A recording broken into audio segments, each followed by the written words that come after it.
మిగతా అప్డేట్ చూస్తే ఢిల్లీ ఉగ్రవాద పేరుడకు ఉత్తరాఖండ్లోని హల్ద్వానీతో సంబంధాలున్నాయని దర్యాప్తు సంస్థలు గుర్తించాయి.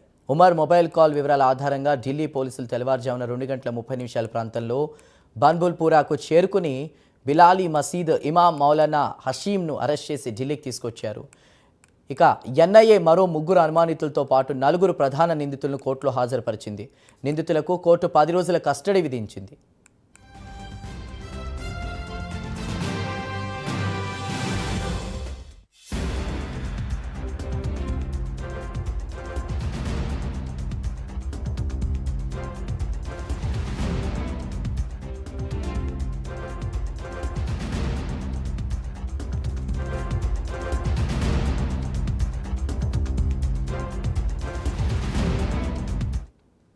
మరోవైపు అల్ఫలా యూనివర్సిటీలో ముమ్మర తనిఖీలు చేశారు. షాహీన్కు చెందిన గదిలో భారీగా నగదు గుర్తించారు. డాక్టర్ షాహీన్ సయీద్ ఫ్లాట్లో 18,50,000 నగదును స్వాధీనం చేసుకున్నారు అధికారులు. బంగారం, బిస్కెట్లు, ఆభరణాలు, విదేశీ కరెన్సీని స్వాధీనం చేసుకున్నట్టు తెలుస్తోంది. మరిన్ని వివరాలు మా నేషనల్ బ్యూరో చీఫ్ కళ అందిస్తారు. కళ, షాహీన్ దగ్గర ఆమెకు సంబంధించిన గదిలో భారీగా నగదు, బంగారం అవి బయటపడినట్టు తెలుస్తోంది. సో మీ దగ్గర ఉన్న తాజా సమాచారం ఏంటి? అనుమానితులు ఎవరైతే ఉన్నారో వారిని కొంతమందిని అరెస్ట్ చేసినట్టు కూడా చెప్తున్నారు. పూర్తి సమాచారం ఏంటి?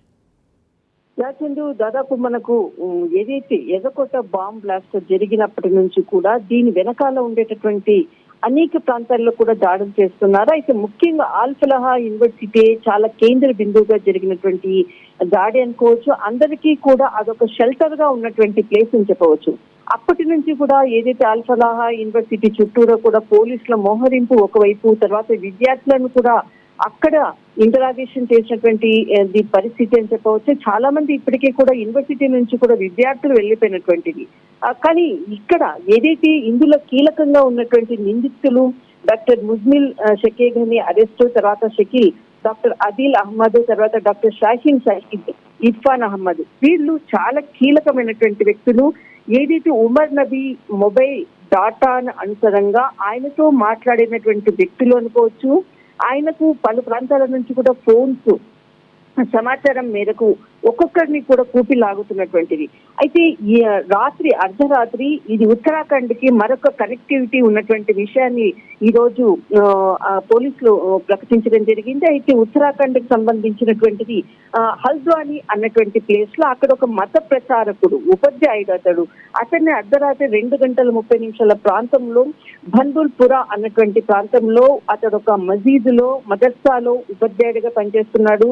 అతన్ని మౌలానా హసీం ని అరెస్ట్ చేసి తీసుకొని ఢిల్లీకి తీసుకొని వస్తున్నారు అన్నటువంటిది ఇది ఒక ముఖ్యమైనటువంటి బ్రేకింగ్ న్యూస్ అని చెప్పవచ్చు. మరొకటి షాహీన్ సయీద్, ఈమె ఏదైతే ఉన్నటువంటి ఆల్ఫలాహా యూనివర్సిటీలో గది నంబర్ 22, ఆమె ఎప్పటి నుంచో ఉన్నటువంటి రూమ్ అది. అందులో ఏదంటే కేసుని రీకనెక్ట్ చేయడం కొరకు దాదాపు మొన్న రాత్రి 9 గంటల సమయంలో ఆల్ఫలా యూనివర్సిటీకి తీసుకొని వెళ్లారు. అప్పటి నుంచి కూడా ఆమెకు ఉన్నటువంటి ఎక్కడెక్కడ వెళ్ళేది, ఏ సమాచారంగా ఎక్కడ ఎవరితో కలిసేదంతా కూడా ఏదైతే వైస్ ఛాన్సలర్ ని తర్వాత ఇద్దరిని కూర్చోపెట్టి ఎన్ఐఏ ఇంటరాగేషన్ చేసినటువంటిది. చాలా కీలకమైనటువంటి అంశాలు మాత్రం బయటపడ్డాయి. ఆమె ఉన్నటువంటి రూమ్ లో ఒక రహస్య లాకర్ బయటపడింది. అందులో 18.50 లక్షల రూపాయల నగదు, తర్వాత విదేశీ కరెన్సీ, తర్వాత బంగారు బిస్కెట్స్ కి సంబంధించినటువంటి వివిధ రకాల ఆభరణాలకు సంబంధించినవి కూడా లాకర్ నుంచి కూడా బయటపడినటువంటిది. ఈ విషయాలంతా కూడా నిన్న జరిగినటువంటి అంశాలు. రాత్రి ఏదైతే ఈమె ఇచ్చిన సమాచారం అనుకోవచ్చు, తర్వాత ఏదైతే ఈమెకు ఉన్నటువంటి పరిచయాలతో మొత్తం కేసును రీకనెక్ట్ చేసేటటువంటి సమయంలో కూడా కొంత కీలకమైనటువంటి సమాచారాన్ని కూడా రాబట్టారు. అందులో భాగంగానే ఉత్తరాఖండ్ కు సంబంధించినటువంటి మదర్సా ఉపాధ్యాయుని కూడా అరెస్ట్ చేయడం జరిగింది. అయితే 10 రోజులు ఏదైతే కస్టడీ ఉందో కస్టడీలో భాగంగా ఈ రోజు పటియాలా కోర్టులో హాజరుపరచడం జరిగింది. మరొక 10 రోజులు రిమాండ్ పొడిగిస్తూ కూడా ఎన్ఐఏ ఆధీనంలో రిమాండ్ లో ఉండే విధంగా కూడా విచారణ విధంగా కూడా కోర్టు ఆదేశాలు జారీ చేసింది.